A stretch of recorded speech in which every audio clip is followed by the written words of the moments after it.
Assalamualaikum warahmatullahi wabarakatuh. Halo guys, kita dari kelompok 1 kelas 11.5. Di vlog kali ini kita akan membahas tentang industri ekonomi kreatif di Indonesia di bidang kuliner. Sebelum masuk ke pembahasan, izinkan kami untuk memperkenalkan diri kami terlebih dahulu. Perkenalkan, nama saya Ajrina Kiana Yuwibowo dari absen 3. Perkenalkan, nama saya Anggita Rusnadi dari absen 2. Perkenalkan, nama saya Teja Yoga Saputra, absen 2. Perkenalkan, nama saya Nafisa Isna Rahmadina, nomor absen 22. Perkenalkan, nama saya Muhammad Fajar Aprianto dari absen 17. Mari kita langsung masuk ke pembahasannya. Industri ekonomi kreatif dapat menciptakan lapangan kerja baru. Pekerjaan dalam sektor ini melibatkan orang-orang dengan keterampilan kreatif seperti seniman, desainer, musisi, penulis, chef, dan profesional kreatif lainnya. Dengan ketumbuhan industri kreatif, masyarakat dapat menemukan peluang pekerjaan yang beragam. Contohnya dalam bidang kuliner, seperti ini yang bisa langsung melejit tinggi jika kita gunakan teknologi dengan baik. Nah, beberapa contoh industri ekonomi kreatif itu sangat beragam. Bisa dalam hal kuliner, fashion, musik, fotografi, dunia perfilman, seni pertunjukan, seni rupa, desain grafis, dan juga banyak lagi.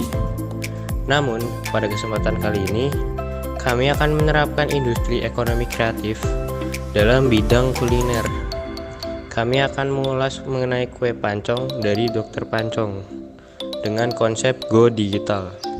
Selanjutnya ada Go Digital. Go Digital merupakan istilah yang merujuk pada pemanfaatan media digital untuk mengembangkan sebuah usaha, bisnis, organisasi, atau aktivitas lainnya. Lalu, apa aja sih contoh usaha yang dapat kita buat dengan menggunakan konsep Go Digital ini? Salah satu contohnya yaitu saat kita memasarkan produk buatan kita melalui media sosial, aplikasi, website, dan lain sebagainya. Salah satu jajanan tradisional yang sampai saat ini masih ada adalah kue pancong. Kue pancong merupakan jajanan khas daerah Jakarta yang terbuat dari tepung beras, santan, kelapa parut, dan garam. Kue pancong memiliki rasa yang sangat gurih dan sedikit asin, tetapi memiliki tekstur yang sangat lembut. Kue pancong ini dicetak menggunakan adonan kue yang berbentuk setengah lingkaran. Lalu, apa yang membedakan kue pancong yang dijual sekarang ini dengan kue pancong tradisional? Akan dijelaskan dalam video berikut ini. Berikutnya, penjelasan mengenai alasan mengapa kue pancong masih dijual hingga sekarang ini dan alasan mengapa kue pancong termasuk salah satu produk industri ekonomi kreatif Indonesia dalam bidang kuliner. Karena pengusaha kuliner kue pancong sangat kreatif dalam menyajikan jajanan tradisional ini menjadi jajanan yang kekinian. Mereka menjual kue pancong dengan membuat dua pilihan, yaitu setengah matang dan matang. Kue pancong yang dibuat dengan setengah matang menjadi kue pancong lumer. Selain itu, mereka juga menambahkan berbagai varian rasa atau disebut dengan topping, seperti topping coklat, keju, susu, oreo, stroberi, bahkan matcha.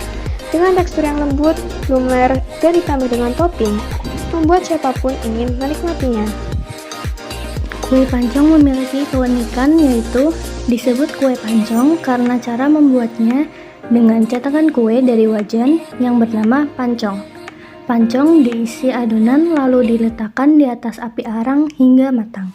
Lalu keunikan lainnya adalah kita bisa memberi tambahan rasa pada kue pancong seperti rasa coklat, keju susu, oreo, stroberi, dan matcha yang sebelumnya hanya berasa manis dan gurih. Pemasaran kue pancong dalam konsep Go Digital. Teman-teman, ternyata selain kue pancong dijual secara offline dengan membuka gerai, pemasaran kue pancong juga dijual secara online loh. Pemasaran secara online ini dengan cara yang pertama, pengusaha kuliner kue pancong membuat akun Instagram untuk memasarkan produk jualannya agar banyak dikenal oleh seluruh calon konsumen. Seperti contoh usaha kuliner Dr. Pancong yang ada di Jalan Kartini nomor 1C dengan akun Instagram Dr. Pancong Tegal. Pengusaha kuliner kue pancong juga mencantumkan alamat gerainya di aplikasi Google Maps, sehingga memudahkan calon konsumen mengetahui letak gerainya dan mengetahui waktu serta hari gerai ini buka. Itulah konsep pemasaran kue pancong dengan Go Digital. Dengan pertumbuhan industri kreatif ini, masyarakat dapat menemukan peluang pekerjaan yang beragam, contohnya di bidang kuliner seperti ini yang dapat melejit tinggi jika teknologi itu digunakan dengan baik. Halo guys, jadi sekarang kami akan menuju ke salah satu tempat menjual kuliner pancong lumer yang kebetulan berada di dekat SMA Negeri 1 Tegal. Nggak pakai lama lagi, ayo kita sekarang menuju ke tempatnya.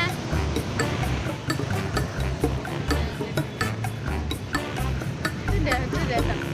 Misi Mas, izin wawancara buat vlog ya Mas? Ya, boleh. Dengan Mas siapa? Kunto. Bentar. Oke. Di kue pancong ini ada nggak sih pemasaran di online gitu Mas? Di online pemasaran maksudnya promosi atau kita jualan Iya. via online? Via online? Jualan promosi- via online kita Iya. ada di GrabFood sama ada di GoFood. Oh, Pokoknya di aplikasi-aplikasi ojek online kita ada. oke.